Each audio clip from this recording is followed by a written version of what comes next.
So now for something completely different, we're going back to Larry. Again, you have 1 minute to answer Larry's question.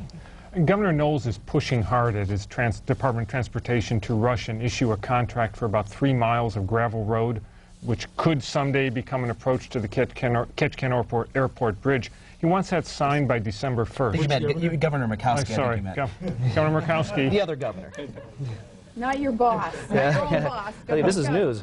I worked for both governors. Yeah, right. Okay, Governor Murkowski is pushing this to be signed by December 1st. Ms. Palin, you would take over 72 hours later. Would you try to cancel that contract? You know, I wouldn't. I'm not going to stand in the way of progress. That our congressional delegation, in the position of strength that they have right now, they're making those efforts for the state of Alaska to build up our infrastructure. I would not get in the way of progress of this project or other projects that they're working so hard on. So no, not to cancel a contract in the first 72 hours of my administration. That won't be part of my agenda. Mr. Halcrow. Yeah, I would. I mean, I think it's another one of the governor's last-minute political pushes. I think it's poor public policy, and I'm not in favor of standing in the way of progress either. But this isn't progress. I mean, this is a road to a bridge that will never be built that I can see in the foreseeable future, and that money could certainly be utilized elsewhere in this state, given our transportation priorities. Mr. Knowles, you take over December 4th. Would you try to cancel the contract?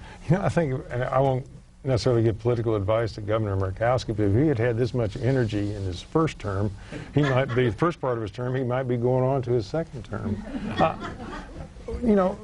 These last-minute efforts, whether it's a special session for the same-sex benefits, whether it's having a midnight pardon of Exxon on Point Thompson, last-minute contracts just so you get something done.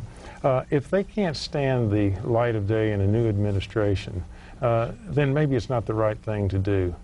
I certainly had continuity going on from my administration to Governor Murkowski, and there were no last-minute rushes to get things done. We wanted to have a smooth transition and let the people that had been elected to have the best opportunity to be successful. That's the responsible way to do it.